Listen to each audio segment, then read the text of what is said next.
టాలీవుడ్ ఇండస్ట్రీలో స్టార్ హీరోగా ఎంతో మంచి గుర్తింపు సంపాదించుకున్నటువంటి వారిలో నటుడు రామ్ చరణ్ ఒకరు. ఈయన చిరంజీవి వారసుడిగా ఇండస్ట్రీలోకి అడుగుపెట్టి నేడు పాన్ ఇండియా స్టార్ హీరోగా గ్లోబల్ స్టార్ అనే ఇమేజ్ను సొంతం చేసుకున్నారు. ఇలా నటుడిగా ఇండస్ట్రీలో ఎంతో పేరు ప్రఖ్యాతలను సంపాదించుకున్నటువంటి రామ్ చరణ్కి ఇండస్ట్రీలో కొంతమంది ప్రాణమిత్రులు ఉన్నారు అనే సంగతి మనకు తెలిసిందే. అలాంటి వారిలో యంగ్ టైగర్ ఎన్టీఆర్ కూడా ఒకరు. వీరిద్దరి మధ్య స్నేహ బంధం ఎలాంటిదో RRR సినిమాలో స్పష్టంగా చూపించారు. అయితే కేవలం సినిమాలో మాత్రమే కాకుండా బయట కూడా వీరి స్నేహ బంధం అలాంటిదేనని చెప్పాలి. ఇక ఈ సినిమా ప్రమోషన్లో భాగంగా ఎన్టీఆర్ చరణ్ గురించి, చరణ్ ఎన్టీఆర్ గురించి ఎన్నో తెలియని విషయాలను బయటపెట్టారు.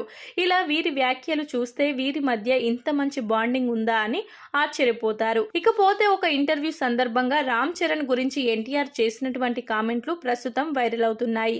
ఈ ఇంటర్వ్యూలో భాగంగా చరణ్ వీక్నెస్ గురించి తారక్ బయటపెట్టారు. సాధారణంగా మనం ఎవరైనా కొత్త వాళ్లను ఒక్కసారి కలిస్తే వారి పేర్లను మనం గుర్తుపెట్టుకుంటాము. కానీ చరణ్ మాత్రం ఒక్కసారి కలిసిన వారి పేర్లను చెప్తే కనుక వెంటనే మర్చిపోతారంట. తిరిగి వారిని కనుక పిలవాలి అంటే కొత్త కొత్త పేర్లతో పిలుస్తూ ఉంటారని, చరణ్లో ఉన్నటువంటి వీక్నెస్ ఇదే అంటూ తారక్ చేసినటువంటి కామెంట్లు ప్రస్తుతం నెట్టింట్లో వైరల్ అవుతున్నాయి.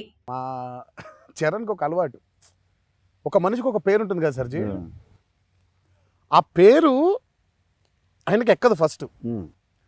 అంటే ఆ పేరును ఓన్ చేసుకోవడానికి కాసేపు టైం పడుతుంది. అంటే పేరు ఇష్టం ఉండదా ఎక్కడ అర్థం అది అంటే కాదు, తనకి గుర్తుండదు ఆ పేరు. ఇప్పుడు మామూలుగా సరదా కాసేపు నేను తారక్ అని వెళ్ళాను అనుకోండి, పరిచయం అనుకోండి, ఓకే కలిసేసిన తర్వాత నెక్స్ట్ మూమెంట్ అదే మన కారకేడి అంటాడు, కారక్ అది ఏదో చేసేస్తారు దాన్ని. దాని ముందు వెనకాల కరెక్ట్ గా పెట్టి మధ్యలో కిచిడి అయిపోద్ది.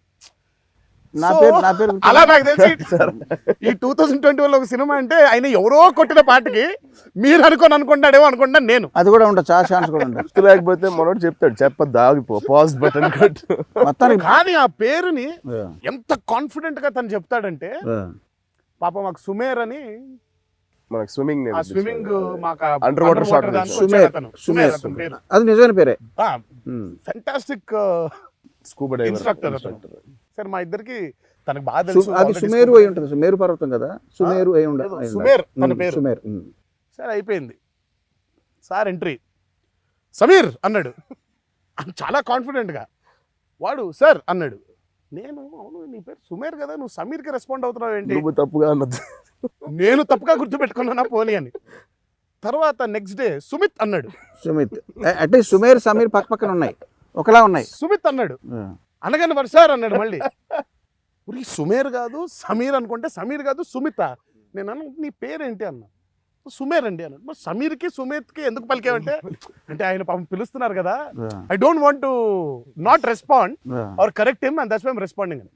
ఇది కేవలం సుమేర్తో కాదండి, ఇన్నేళ్ల మా ఇద్దరికి ఉండే ఒక అనుబంధంలో చరణ్ ఎలా పిలిచాడు, ఏ పేరుతో పిలిచాడు కాదు, ప్రేమగా పిలిచాడు ఉద్దేశం బాగుంటుంది అని పలుకుతున్నాడేమో.